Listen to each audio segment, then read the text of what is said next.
Welcome to episode 13 of the J&J Podcast. I'm Jamie. This is Jameson. I want to thank everybody for listening today. We were out last week due to the holidays.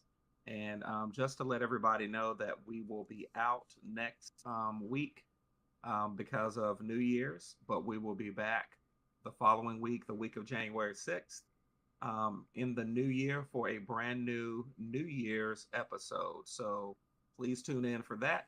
We're looking forward to starting off a new year, talking about what's going on in the world of sports.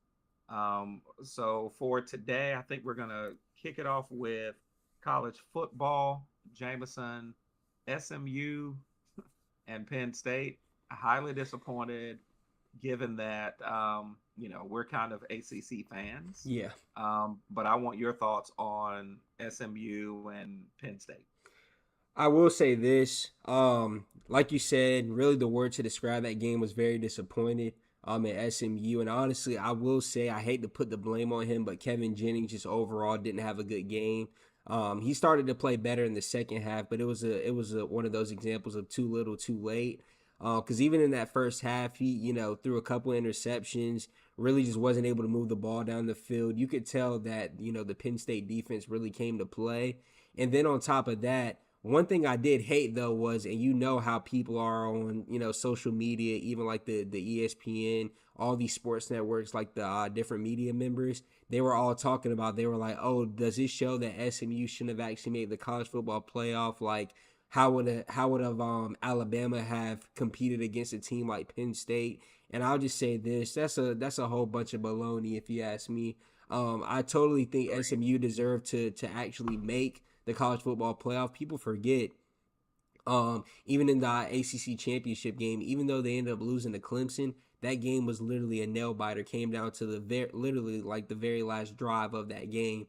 And then on top of that, they were an 11-2 team, to finish out the full season. So I will say, going forward for SMU, for that to be their first year, in a brand new conference, ACC, for them to represent like that, I know their season didn't end the way they would have liked for it to have ended, but at the same time, still really proud of the team. Just, overall disappointing performance in the college football playoff. But huge shout out to SMU and their program, and I feel like they're going to be a team to, a force to be reckoned with in the coming years, especially with like NIL now.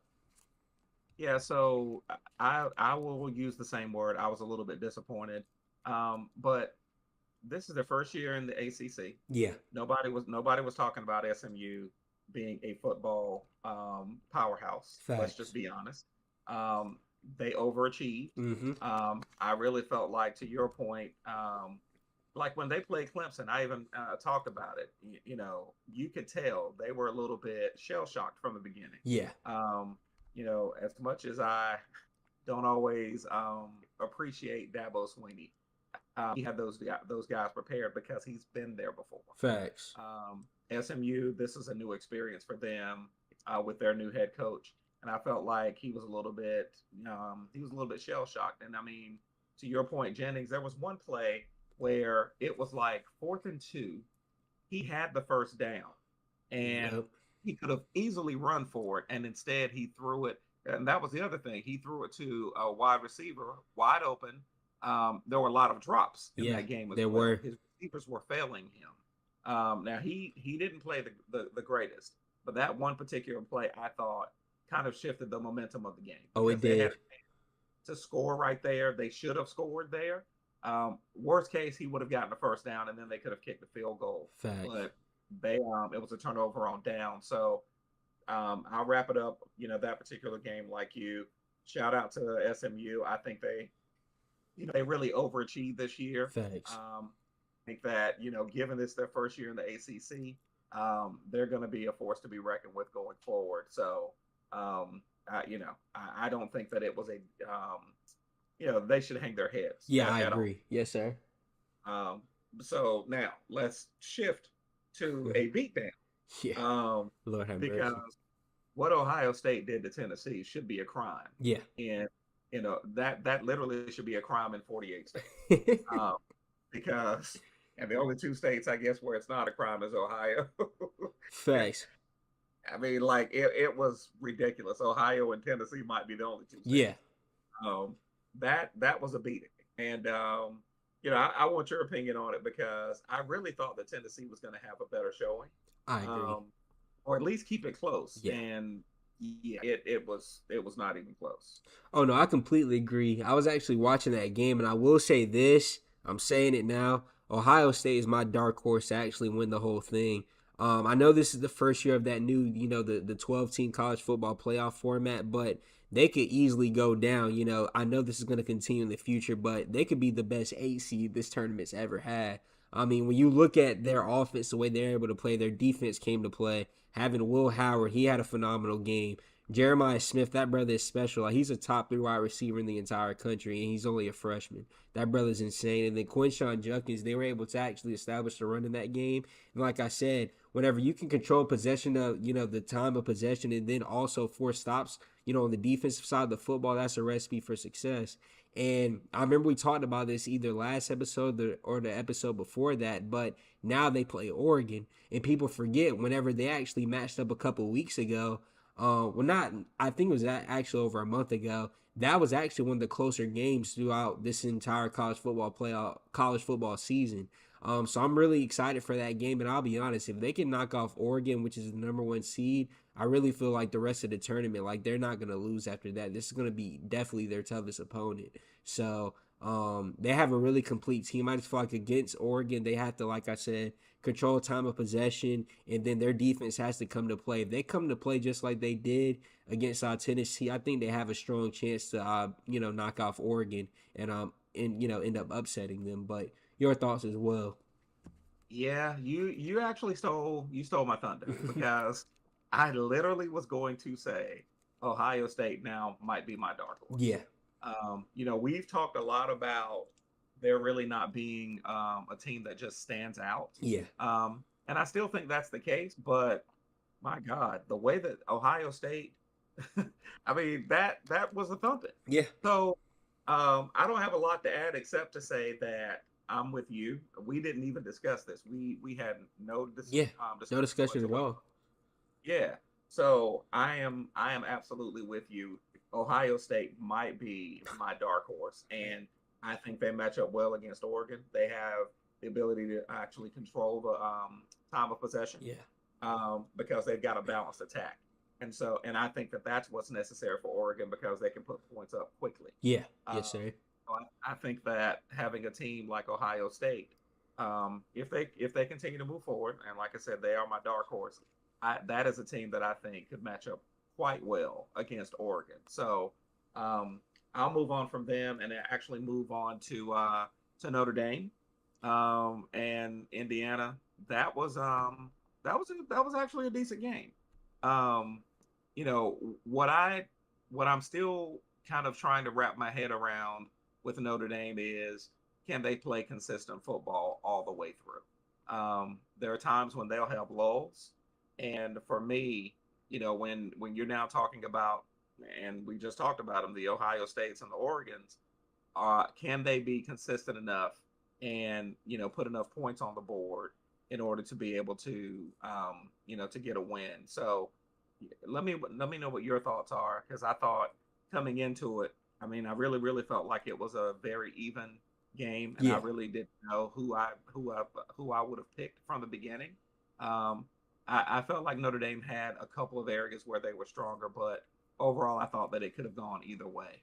So your thoughts? No, I completely agree, and I'll keep my thoughts brief. I'll be honest. They were talking about SMU not really proving that they deserve to be in the college football playoff. The team that honestly shouldn't have been in there after watching their performance was Indiana. They were terrible. I know they ended up, I think they scored, I forgot how many points they ended up scoring. They got 17. That's what I'm saying. I think the final score was 27-17. But that, like, really, that score doesn't, it doesn't tell the full story, because, like, they scored all 17 of those points in the second half. They came out and they got smacked in the mouth. And it was one of those things where they were just kind of just playing catch up. But like you said, for Notre Dame going forward, they did show, their defense played phenomenal. But like you said, going forward against some of these other teams they're going to have to play if they continue to win. They're going to have to be able to and they're going to have to be able to continue to put up points on the board because the rest of the teams that are left in the college football playoff, all of them have good running backs, all of them have good receivers, all of them have good quarterbacks. These are high scoring, explosive offenses. So Notre Dame's not really known for that. And they did show they can put up what they scored 20, like you said, 28 points. 27. Yeah, 27. So it showed that they can score, but the thing is, when you're playing some of these teams like Ohio State, Oregon, Boise State, Texas, like 28 points, 27 points, that's not going to be enough all the time. Unless your defense can just continue to ball out, which I don't see them, even though they were able to hold Indiana to 17 points, I don't see that happening with any of the remaining teams. So, like you said, something to monitor, but I think they're going home next round, if you want my personal opinion, but we'll see what happens. No, I'll wrap it up with this. That is exactly my thought process. Yeah. I mean, I really feel like, Notre Dame, like you said, they came out like gangbusters. Yeah. But you still let Indiana, who played terribly, put up 17 points. Yeah. So I just feel like they're going to have a hard time against an Ohio State or an Oregon. Yes, sir. But it'll be interesting to see. I mean, they might be able to, to turn it on and play some possession football, which is, in my opinion, the way that they could win. Yeah. So we'll see what happens. The last college football playoff game that I wanted to get your opinion on, Jameson, was the Texas and Clemson game. And I'm not going to make any bones about it. I'm not a Dabo Swinney fan. Yeah. So even though, I like the ACC, I was rooting for Texas. And I'm just going to say it. They may be my dark horse B. If that makes sense.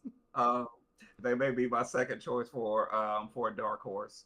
I'll let you chime in, and then I'll come back because I have some interesting thoughts about Texas. Oh no, I completely agree with where you're coming from with Texas. My only concern from them is Quinn Ewers, because that game they literally ran the ball like they had Eric Dickerson in the backfield. They had over 250 rushing yards. They had 4 touchdowns between 2 of their running backs.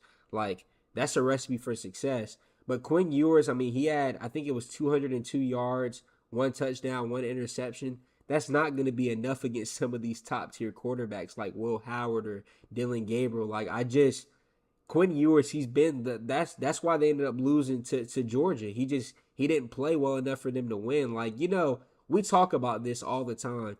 Sometimes quarterbacks just have to do just enough for their team not to lose. But Quinn Ewers is not the type of quarterback that's like, as Cam Newton would say, that's going to be a game changer, that's going to go out there and win you a football game. Like, he's going to do just enough for you to win and for you not to lose the game, but he's never going to be able to just single-handedly take you over the top like some of these other quarterbacks can that are, left in the college football playoff. So overall, like, I think they'll be able to run the football like they proved that. 4 touchdowns against Clemson. When you knew that they were going to, put an emphasis on stopping the run is very impressive. But my only concern for them going forward is just Quinn Ewers in that quarterback situation, which dates back to what we were saying a couple of episodes ago, or it might have been even last episode. I don't know why Arch Manning is not playing. Because one thing I will say about Arch Manning is he's a dual threat quarterback, and he can throw any pass on the field. And I think, honestly, he'll play with a lot more confidence. It's like Quinn Ewers just looks kind of scared sometimes out there, just kind of just going through the motions, and that's not a recipe for success against some of these remaining teams left in the college football playoffs. So we'll see what happens going forward with them. Yeah. No, you literally. So when I said I have something interesting to say, I don't. You know where I was going with that. Yes, sir. I think Arch Manning should be the starter. Mm-hmm. I do. I think he should be the quarterback. Listen, it's crazy. We were talking about how the athleticism skipped a generation because Arch has that wiggle. He really, really does. And pause. And that's necessary when you're going to be playing against the likes of the Ohio States and Oregons. You need someone who can actually win you a game. Yep. And I agree with you. Yours is just not. He's just not dynamic. I guess the best way for me to describe him is if you look at like dudes who played in the NFL, and I'm here to go way back. Like he's Trent Dilfer. Yeah. He's Trent Dilfer on the Ravens. Yeah. Like, their ask of him was, don't lose the game for us. Yep. But in the college football playoffs, you're going to need for your quarterback to actually win a game. Facts. And I don't think he's that guy. I just don't. I think it's Arch Manning. And so it'll be interesting to see, can he step up his game? Because to me, he's just been, I don't want to say just a guy, because he's had some good games, but he's in the college football playoffs, you have to be way more than just a guy. Yeah. So it'll be interesting to see. So I'll end it there. Yeah, we'll stop there for the college football playoffs. Well, moving on to a quarterback who's not just a guy. As we get to the NFL, the Ravens and the Steelers, Lamar Jackson. Jay, why don't you get us into that? Yeah, you already know I'm biased for the Ravens, but I was so happy and proud of that team, especially Lamar Jackson. I mean, the Steelers have had his number, honestly, since he's actually come into the National Football League. So, dominating performance, 34-17 win. And I will say this, the Ravens defense started off the season very, kind of pedestrian, but now, the last, 5 to 6 weeks, they've been arguably the second best defense in the entire National Football League behind the Philadelphia Eagles. And shout out to Marlon Humphrey in, late game pick 6. Their defensive line came to play. Lamar Jackson was absolutely incredible. And we'll get to this a little bit later, but for those of y'all that are wondering, the MVP race is not over yet.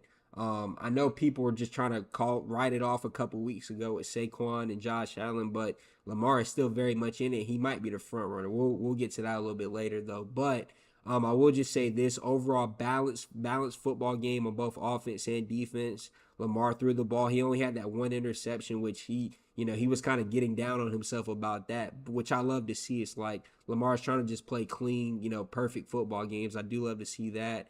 And then the biggest thing for me was 160 rushing yards for Derrick Henry. It's like they're finally, like we've been saying, the recipe for success for the Ravens is run the football, control the time of possession, make the game easier for Lamar Jackson, because that defense can compete with any other defense in the entire National Football League. So really huge win for the Ravens. I'm very excited to see what they can, continue to do going forward to close out this season and heading into the playoffs. Nope, I completely agree with everything that you just said. Once again, you're trying to steal my thunder. I know we're going to talk a little bit more about the MVP a little bit later. Here's the way that I see it. If all these pundits are quick to say when Lamar had a bad game and Josh Allen had a good game, they're quick to now switch the narrative and say, oh, it's Josh Allen's to lose. Well, in my opinion now, it's Lamar's to lose. Josh Allen didn't play well. They barely beat the Patriots yesterday. I mean, listen, let's just call it what it was. Drake May looked better than Josh Allen. Facts. He did. Drake May looked like he should have been in the MVP. If it weren't for James Cook, they would have lost that game. That's exactly right. Yeah. Absolutely. Yeah. So with that said, and I won't spend a lot of time on it because we've had this discussion before, and I'm just going to be very honest and very candid about it. Lamar Jackson is still in the MVP race. He should be. He never should have been out of the conversation. It never should have been, oh, Josh Allen is, heads and tails above. No, he's not. And just a reminder, when they faced each other head to head, what happened? They smoked them. Like breaks off of them. Yeah. Yeah. Literally like brisket, they smoked them. Yep. So I am of the opinion that Lamar is still I won't say front runner, but I will say, to your point, he's still in the running. And John Harbaugh finally came to his senses and decided, I've got a really, really good running back. Yeah. I mean, like Hall of Famer in my backfield. Maybe I should hand him the football on occasion. I'll end with that because I don't want to go too far in because I really have lots of opinions about that. Lots of opinions. Jameson, shifting to speaking of lots of opinions, Chiefs and Texans. I'm going to let you have this one. Another boring game. I will say this. The Texans had a chance to win that entire football game. And I'll start off by saying this. Prayers up to Tank Dell, man. I really feel bad for that brother. He's been through a lot this year. He broke his leg. You remember, people forget about this. He got shot a couple months ago. You remember that? He just came back from that. And then for that leg injury to happen, it result of your own player, your own teammate. It's brutal, man.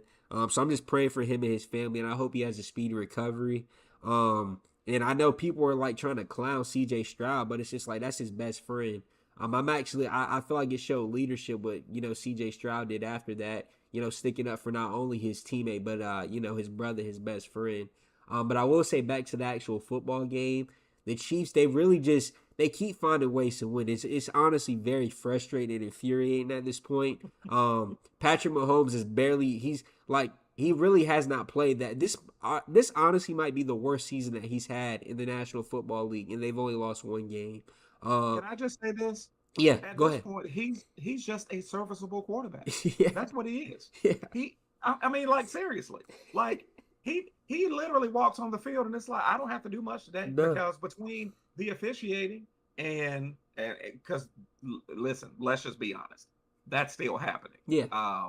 If there's a script going on, I know what's been written. It's officiating. It's voodoo. It's something. Because yeah, it is.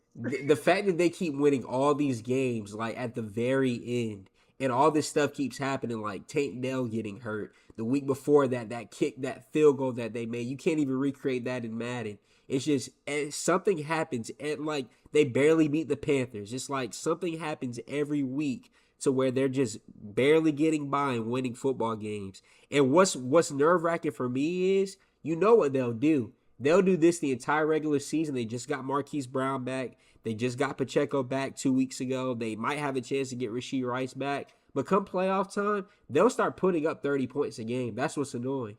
That's what really frustrates me. But that's a game, honestly, that the Texans should have won, in my opinion. Even after Tank Dell got hurt, like CJ Stroud really just didn't do enough for them to win. And I will say this, their field goal kicker, just to put into perspective, Fairbairn hadn't missed a field goal the entire season. It just so happens against the Chiefs, the brother misses. You just can't make this stuff up. You know what I'm saying? Like, you just can't make it up. This brother had missed a field goal the entire season. And lo and behold, against the Chiefs, right after Tank Dell got hurt, this brother misses an extra point. You just can't make this stuff up. So going forward, it's like the Chiefs are going to be the Chiefs. I do have to give a huge shout out to Andy Reid, though, because given all the injuries stuff that they've had, of course, there's been some external factors that have helped, aka the referees and the officiating. But the fact that they've only had one loss is more so infuriating to me than anything. And they're gonna be a scary team come playoff, because now what sucks is they have home field advantage, and no one wants to go play at Arrowhead. I don't care what team it is. So that's what's very annoying. But yeah, on one hand, it's like they have home field advantage. They're, back-to-back Super Bowl champions. But at the same time, on the flip side, they have proven that, like, they can be beaten by pretty much any team. So we'll see what happens. They're very beatable. Yeah. Yeah, I agree. They're very beatable. Yes, sir. Speaking of being beatable, Kirk Cousins? What in the world? I mean, and I'm just going to say this, Jameson. Yeah. We talked a little bit about this when he was with Minnesota, because everybody was talking about, the numbers Kirk puts up. I said, yeah, Kirk always puts up good numbers. Yeah. But do they equal wins? Yeah. And now those interceptions that he always throws, because he would throw 4 touchdowns, but he would also throw 3 interceptions. So nobody paid attention. And 9 picks and 1 touchdown in your last 4 to 5 weeks of reps and snaps is bad ball. I'm sorry. That's horrible ball. Absolutely. And so I'm just going to look. I'm glad to see Penix finally getting an opportunity. That's what they drafted for. You and I talked about it. I said at some point, his interceptions are going to overtake the touchdowns that he typically throws. They sure have. And that's exactly what has happened. You can't keep living that way and always thinking, well, I can throw more touchdowns to overcome the fact that I throw interceptions. Yeah. Well, you haven't been throwing any touchdowns. All you've been throwing is interceptions. So it'll be interesting to see how Penix, what he's able to do. The fact that he's been able to sit, and just kind of watch.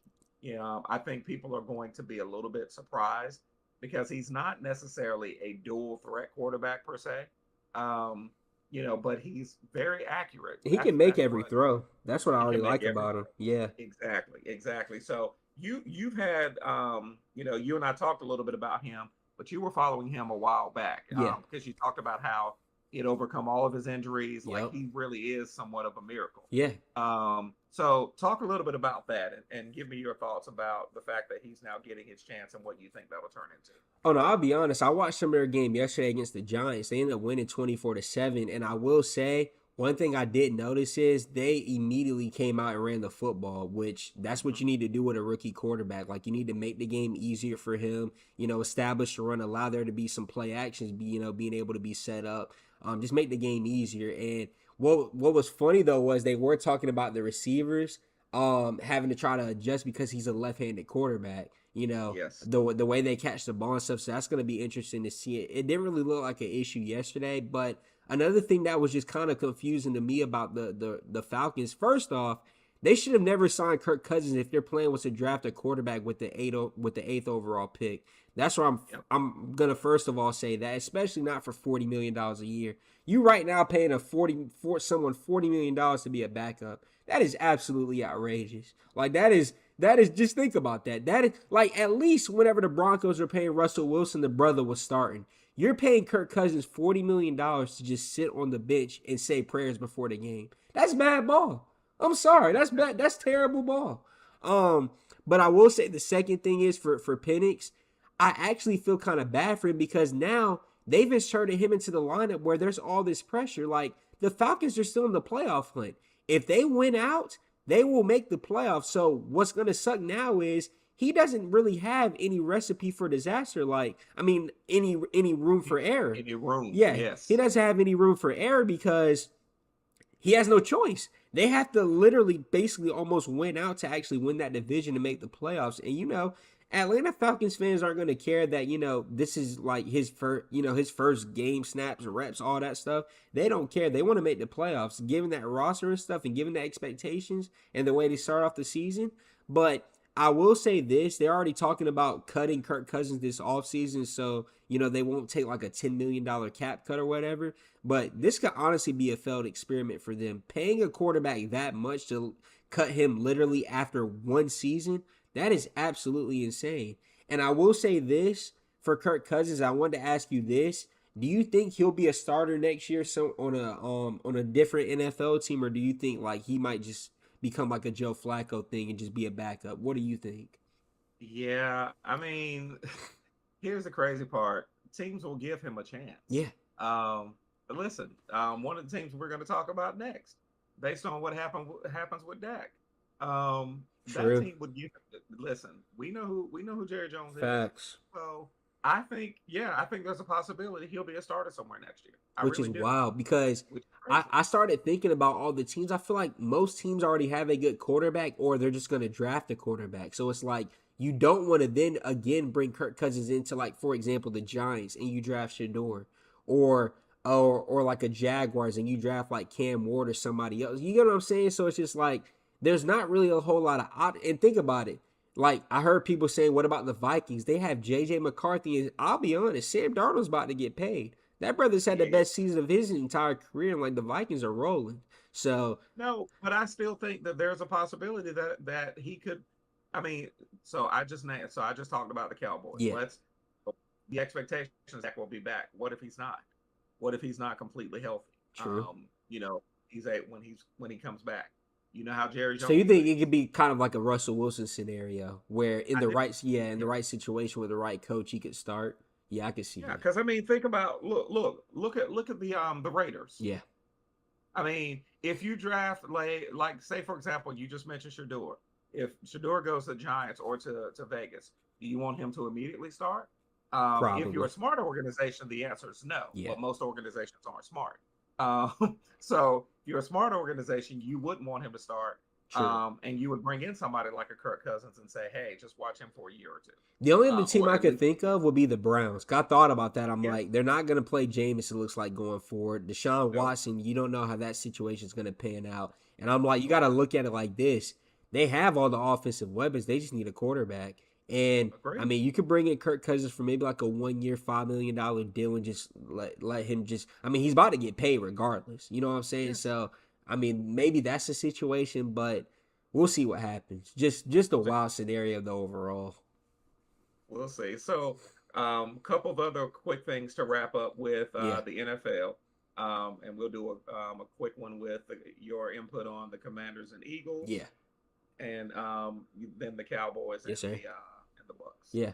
Well, what's funny was that Commanders-Eagles game was actually a nail-biter, and what was wild was Kenny Pickett actually looked better than Jalen Hurts throwing the football. He certainly did. I was like, what in the world? Like, what's wild is I forgot Kenny Pickett was even on that team. Because it's like, think about it. I mean, he hadn't had a chance to play at all because Jalen Hurts has been healthy the entire season. But he came in, immediately threw a touchdown to A.J. Brown, was moving the ball down the field. Saquon Barkley's absolutely incredible. I thank God for that, brother. He's on one of my fantasy teams. He had a monster performance, but Jaden Daniels, 5 touchdowns. I know he had the 2 interceptions, but 5 touchdowns is absolutely insane. That brother's hands down rookie of the year, and that was a huge win for the Commanders. It was huge. And I will say this, they're going to be another team to monitor come playoff time because Dan Quinn, they said this is the first time a rookie head coach has gotten 10 wins in their first season in NFL history. So huge shout out to Dan Quinn, the Washington Commanders, and they're going to be a scary team come playoff time. But we'll see what. Yeah, real quick. Doesn't it amaze you? And we'll talk about the Lakers in the next segment. But doesn't it amaze you that dudes who lead the Cowboys end up doing well somewhere else? Yeah. It's just like the shooters who are with the Lakers. Yep.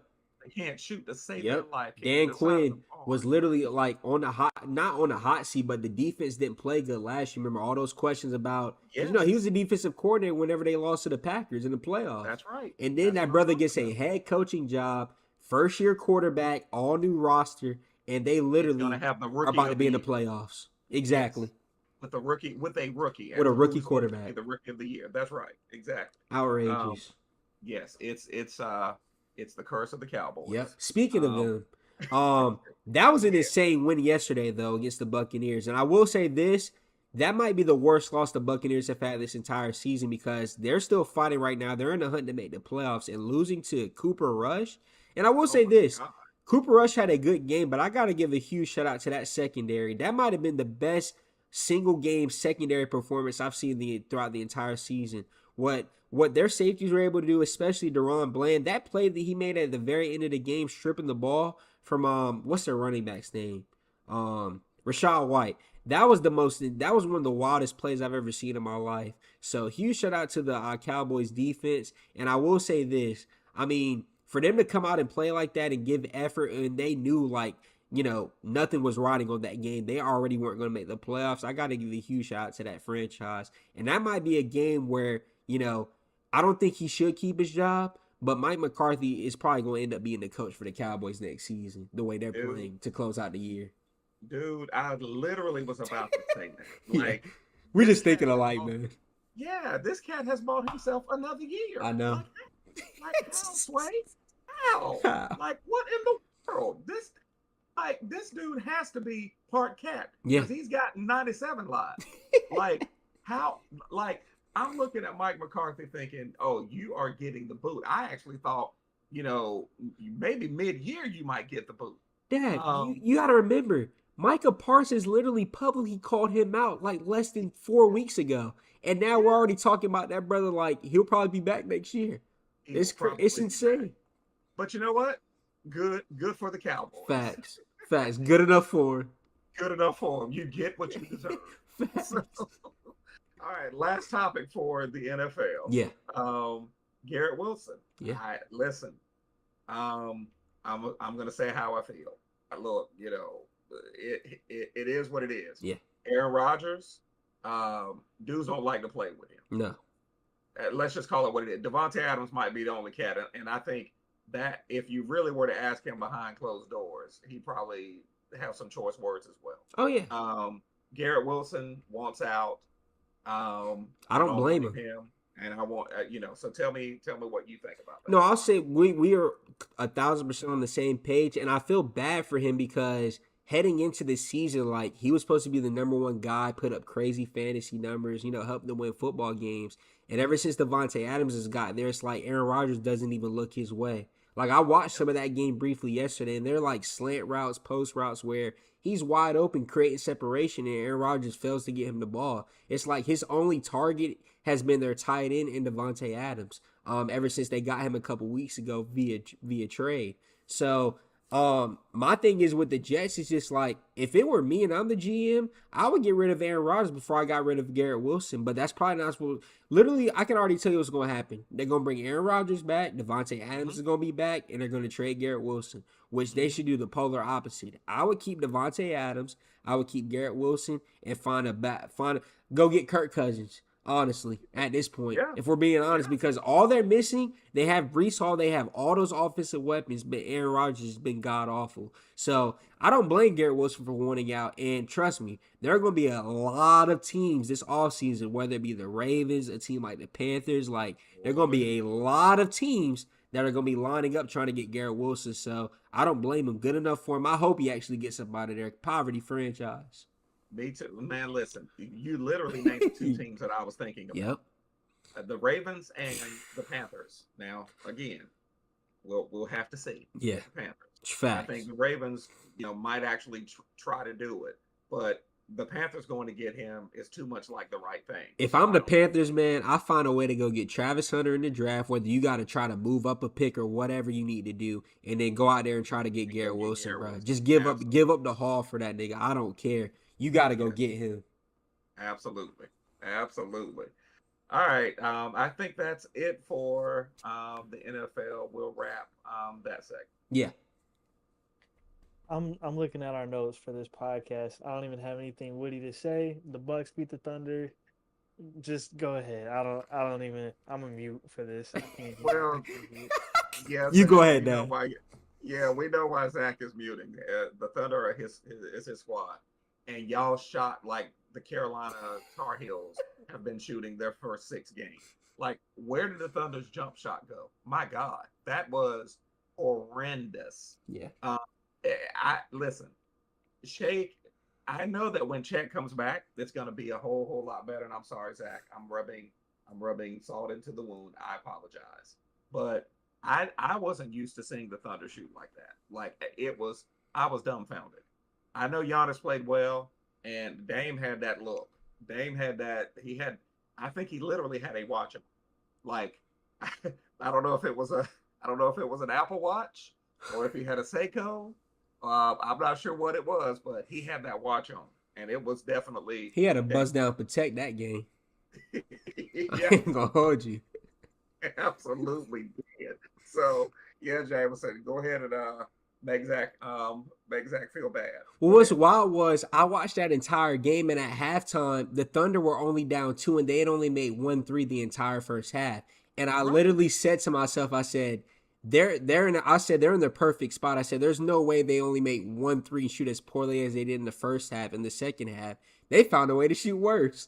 I didn't even know that was possible. But I will say this. That was honestly a bigger win for the Bucks. They needed that. Given the way they started off the season, given the way that people are already talking about Doc Rivers being on the hot seat, they needed that win more so than the Thunder did. So, of course, it sucks that the Thunder lost that game in the fashion that they did, but the Bucks needed that. Just like, we can be completely honest with that. Chris Middleton didn't play. Dame had a monster performance. And I will say this.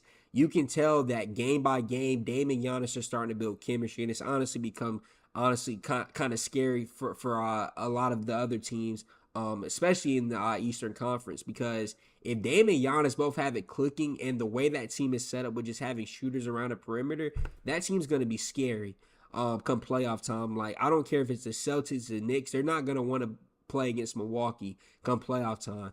And I will say this, Milwaukee's another team too that they've shown they're always willing to make a midseason trade or two to improve that roster around Giannis. So we'll see what happens. But huge shout out to the Bucks, and the Thunder gonna be just fine though. And huge shout out to Alex Caruso. He just got his bag yesterday. 4 years, $81 million. That's good ball, man. I wish that brother was a Laker still. See, so you rubbing salt in everybody's wound tonight. I mean, come on, man. You know how I feel about Caruso and what the Lakers did. So I'm gonna move on. But look, I have to comment on one thing that you said. Yeah.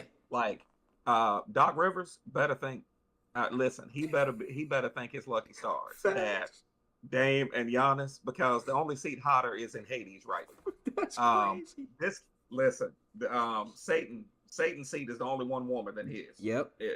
At this point, although there is one that I'll talk about a little bit later. Yeah, we'll get into that a little bit later. Shifting real quickly. Speaking of dudes being hot, you and I said it because we saw what he was capable of before he had the heart issue, before he got sick. Bronny has balling, and what I want to hear is from all the naysayers. I really, really do. I want to hear from all the naysayers about, the 55th pick in the draft, and it was wasted because it's LeBron's son. Where are y'all now? I want to hear all those naysayers. I want to hear everyone talking about it. Facts. And what I also want to do is hear those same folks tell me where the 55th pick in the draft. Name some of those who, the moment they stepped into the league, they've been balling out, and it was a wasted pick. I want to hear about it because Bronny has been balling. We knew he had the capability. We talked about him being, a really pesky, defensive-oriented guard who had, crazy athleticism. The jumper is now falling. He's found his sweet spot. Talk about that, James. No, I completely agree. And I'll be honest, we've been saying it for the longest. We've been rooting for Bronny, but we've been saying this even with him being outside of him being LeBron's son. He can play basketball. Yes. He wasn't a McDonald's All-American for just any reason. Like, the brother can play. And what I will say what I love about Bronny's game is he's a defensive guy first. You know what I'm saying? Like, he's like, even the games that he's been going off, and I'm really happy to see this, he's just growing. He's gaining confidence. He's being more aggressive every single game I see him play in the G League. And I'm really happy to say this too. They're allowing him to play road games. You remember a couple weeks ago they were saying he would just only play home games. That breakout performance he had was only his first game on the road.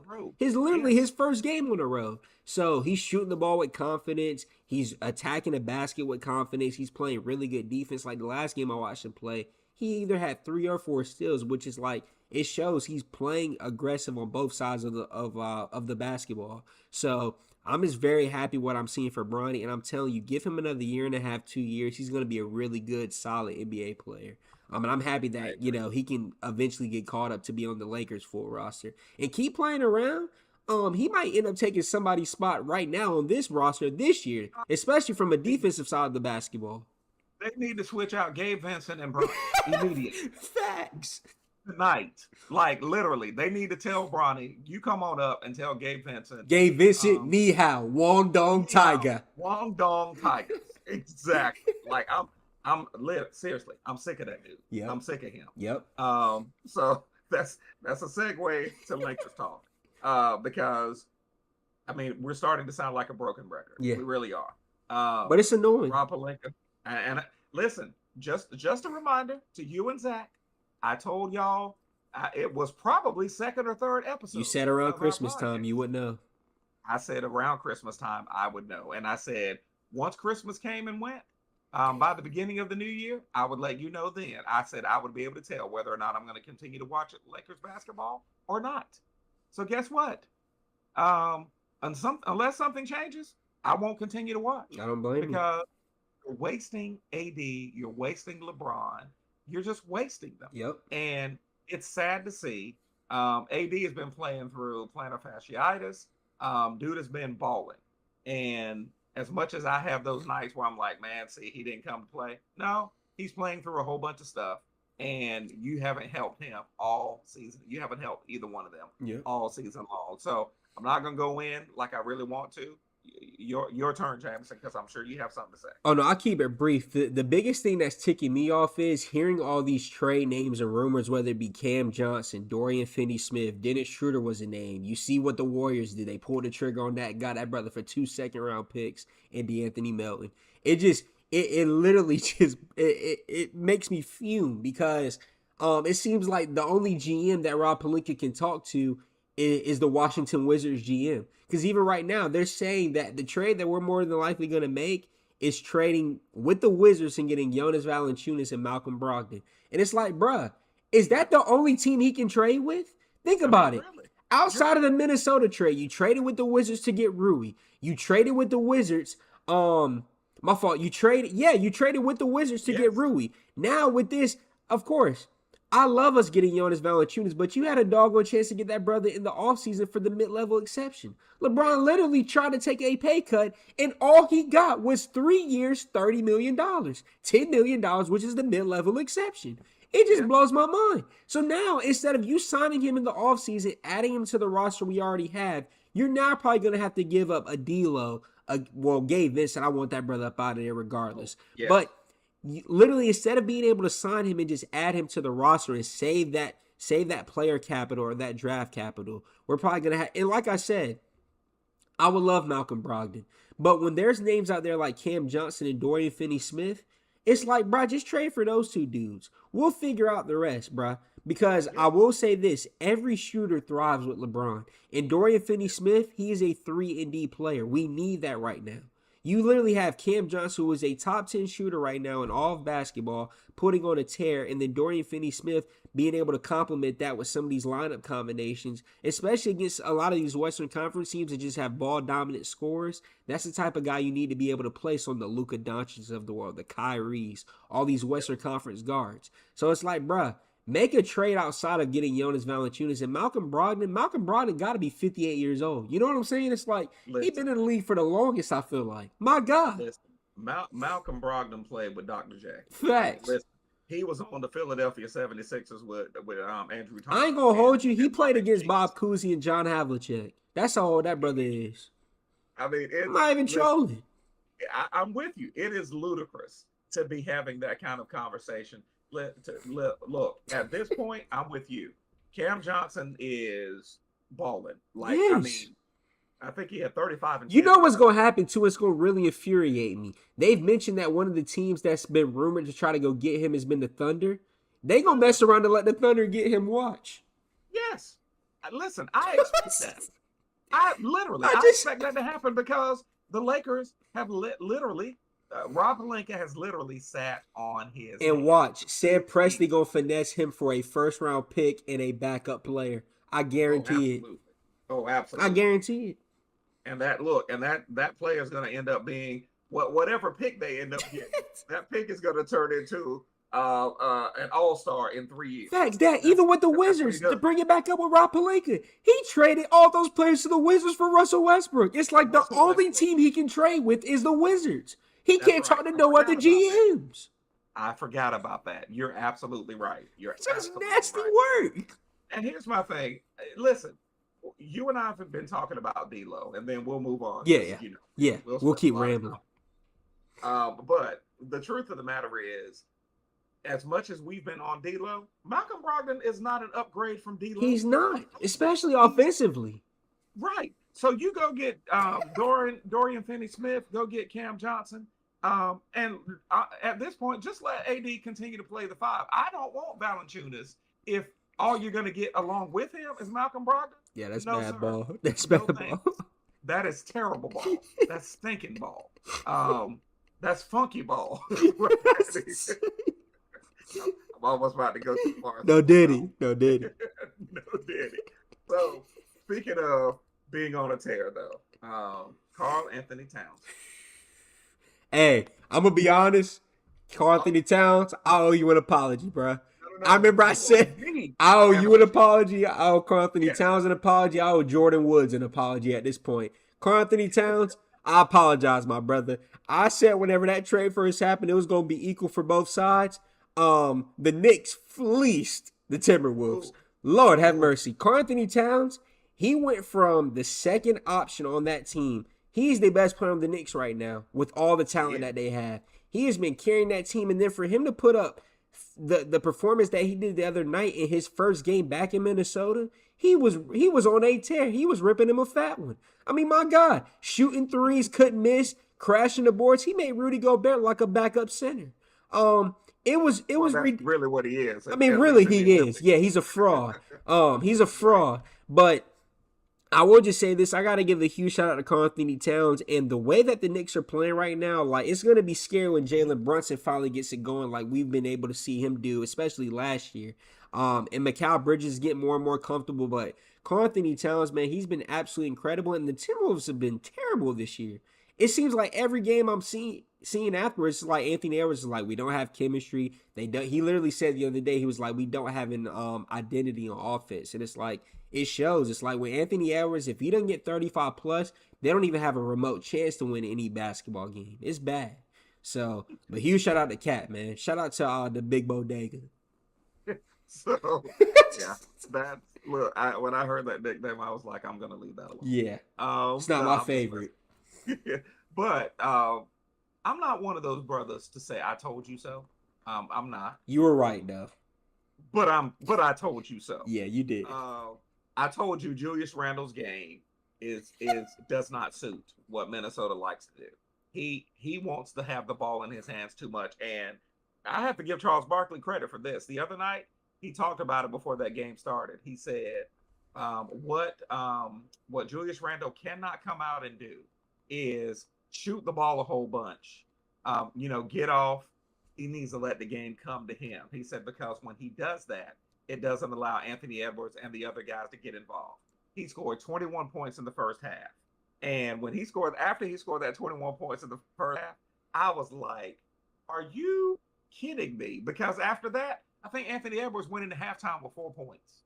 So I'm like, you got your rocks off, but the rest of the team is just standing around looking at you. Meanwhile, Karl Anthony Towns, balling, letting the game come to him. I think he was 5 of 5 from 3-point range, snatching rebounds, shooting in Rudy Gobert's mouth. I was like, pause. And I was looking at this whole thing thinking, yeah, Karl Anthony Towns is the perfect fit for what the Knicks want to do.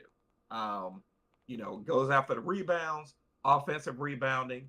When he's on the block, he's got low post moves. Julius Randle still can only go left. Yep. It's the reality. He can only go left. So I'm not going to rub in too much. I was right.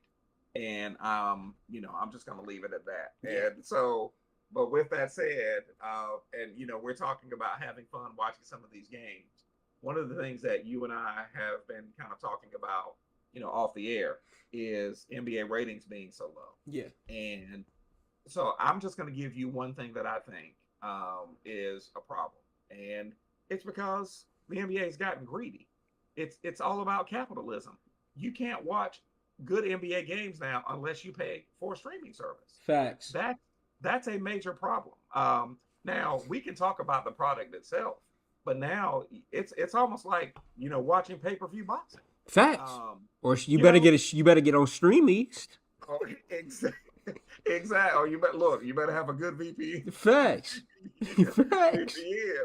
So that's one of the things that I think I wanted to get your input quickly on what you think might be the problem. I think there's two. One of the problems. I think there's two big things, and I'll keep it brief. The first thing is they failed to market some of these smaller market players and teams. Prime example is Cade Cunningham has been on a tear this entire season. You hear nothing about him. Trae Young has been balling. You hear literally nothing about him.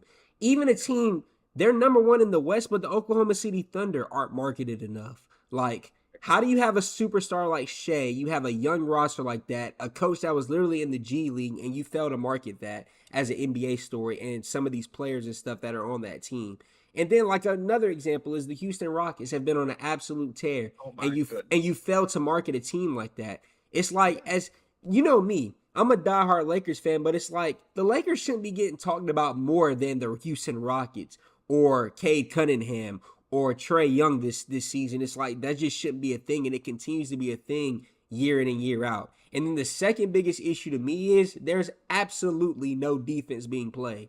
We were at the game the other night. It was the Hawks versus the Grizzlies. First off, I was ticked off because John Trae didn't play. That's literally why we came and bought the tickets to come see those two brothers go at it. So I was already mad about that. But we get to end of the first quarter, the Grizzlies had 43 points without Ja Morant. 43 in the first quarter.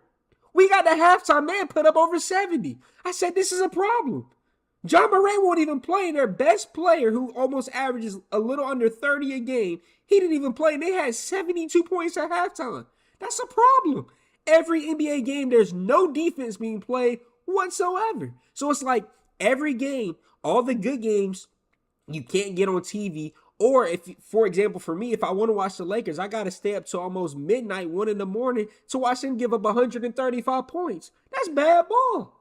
So those are the two biggest problems, in my opinion. And I really don't see how they saw it. I mean, the marketing one, they can start to market some of these smaller market teams. I just don't see that happening because they haven't done it up until this point. And then defense is like, unless they start enacting a shorter shot clock or something like that, which they're probably not going to do, it's going to be more of the same from a defensive side of the basketball. But, yeah. Yeah, so one quick thing that I wanted to add is the fact that, I mean, who was it the other night? I think, there was a team that shot 56 threes. Wasn't it the Celtics? It was the Celtics game. The Celtics played somebody. So one team's it was the Bulls. The Bulls actually shot more threes than the Celtics. And I'm looking at the Bulls team like, who do y'all have that's a 3-point shooter? Like, why are y'all jacking up 56 threes and Zach LaVine is the only cat on your team who actually can even make a few of them?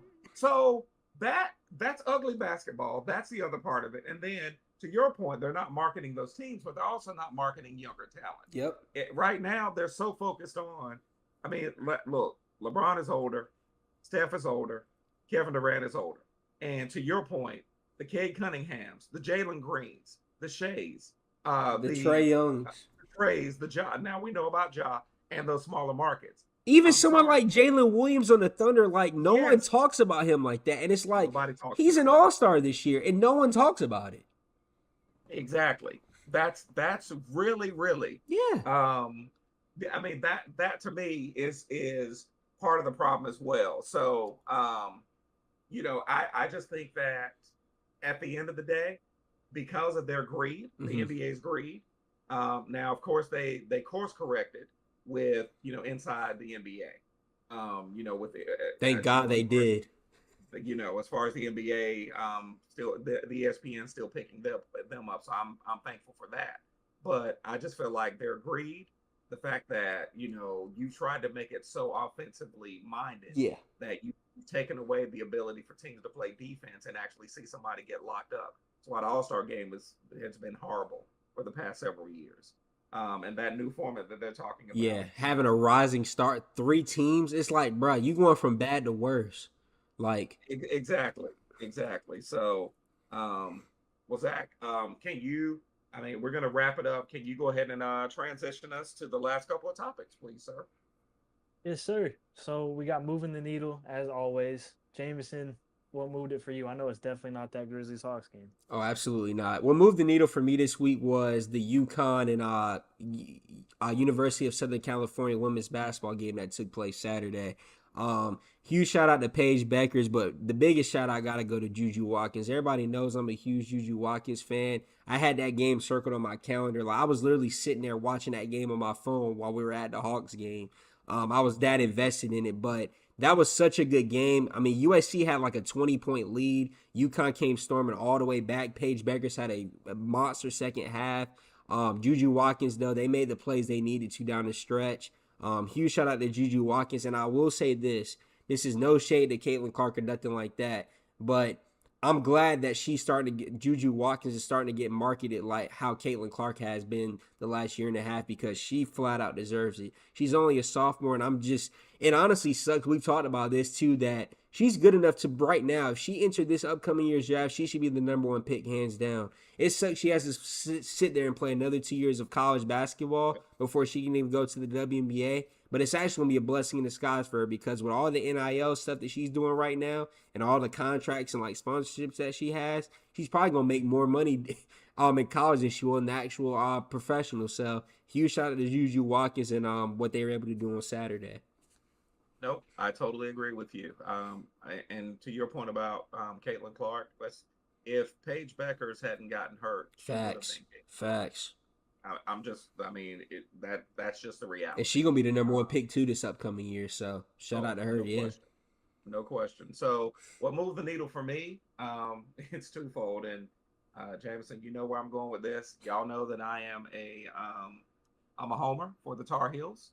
So we missed last week, and I didn't get a chance to talk about the Bill Belichick hire. Oh yeah. Yep. Oh yeah. We back, baby. We back. Listen. I see the hate. I don't care. I like the fact that he has decided that he wants to make Carolina a program that is developmental for the NFL. The more they started talking about it, the more it kind of wore on me. And then I started hearing the stories about there's actually legacy there with him. His dad was a defensive coordinator. Yeah. He has a jersey, a 70-year-old jersey from when Carolina played. And I think I heard a story about at some point he and Michael Lombardi, who was the GM that he hired, folks know that name in the NFL. There was a time when he was actually in Chapel Hill. I think he was still with the Patriots. And so it was years and years ago. And they were in Chapel Hill for some reason. And he and Michael Lombardi were jogging. And he was looking around and he looked at Michael Lombardi and he said, how can they not win here? Look at this place. How do they not win? And so I'm looking at him now thinking, we've been thinking that for a long time, Bill. I'm happy that you can actually see what we as Tar Heel fans have seen for a while. So I'm excited about it. I honestly was very, very skeptical, but I'm completely on the train now, buddy. I am on that train. And listen, I've got my hat on. Toot toot for the Tar Heels. So the other thing that I wanted to mention very briefly is, my Tar Heel basketball team, because that's the sport that built UNC. That's the sport that built Carolina. So glad that Carolina got their quad one win. I know I'm hearing rumors about Hubert Davis being on the hot seat. I think it's ridiculous that he is. I get it. But when you've got, players like Devonta who are getting, literally making as much money as a Gabe Vincent is in the NBA. I mean, how, you've got to think through those things. I think that we're battle tested now. And I think that we've got to learn how to play with four guards, and surrounding themselves with, good defense, and then having that, that center who really can go in and rebound. And honestly, they're doing a slightly better job. I think that could be the momentum that we need. So that's moved the needle for me this week. My Tar Heels in basketball finally getting that win. They lost to some really good teams. So them getting that win, but most of all, the Bill Belichick hire and what I think he can now turn Carolina football into going forward. Oh yeah. Yes, sir. Well, as we wrap up the episode, we have a lot of predictions because of Christmas Day. So we'll start with football. With the NFL, we'll go Packers and the Saints. That's on Monday night. That actually already started 7 minutes ago. So wow. Packers and Saints. Jameson, you Okay, no, I was going to say, I'll keep it brief. I got the Packers. The Saints suck, and the Packers have to win that game, especially with some of these playoff things on the line. So I'm going to just go with the Packers flat out. Just keep it brief. Packers, Jordan Love. It is what it is. Yeah. Packers.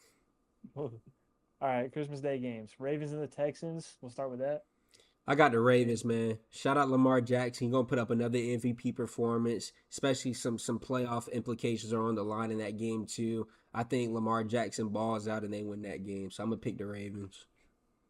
Yep. Lamar Jackson, MVP, and will end up being the MVP. I think he puts on an MVP performance with that one. So I've got the Ravens as well. Okay. Back to you, Jamie. We got Chiefs and the Steelers. Oh, I'm going to shock y'all with this one. I'm going with the Steelers. I am too. Now, okay. See, now, do I think that it's going to be close and something ridiculous may happen, a witch might end up in the, stadium flying around on a broom? Probably, because the Chiefs are playing. But I honestly really feel like the Steelers are going to be the team to win. I think this game is in Pittsburgh. And one thing I know about Mike Tomlin, this time of the year, he knows how to coach. He knows how to have his team ready, and he knows how to make those adjustments. So I have the Steelers. All right, well, NBA, we got 5 of them. I'll leave that one that I know both of y'all are eyeing for last so you can give comments on it. But we'll go rapid fire on the first 4. Spurs and Knicks, Jameson? Knicks. Same. Knicks. Okay, back to you, Jamie. Wolves and Mavs? I'm actually going to go with the Mavs. Now, I'm going with the Mavs thinking that because I know Kyrie and Luka have been out a couple of games, but I think both of them are going to play. So I'm going with the Mavs on that one.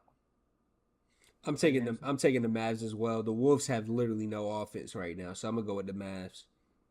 Back to you, Jameson. Sixers, Celtics.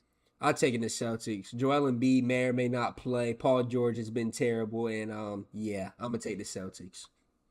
Yeah, it's I don't even have to say anything. It's the Celtics. Yeah, they're gonna shoot 724 threes in the game, but I'm gonna go with the Celtics. All right, number 4, Nuggets and Suns, Jamie.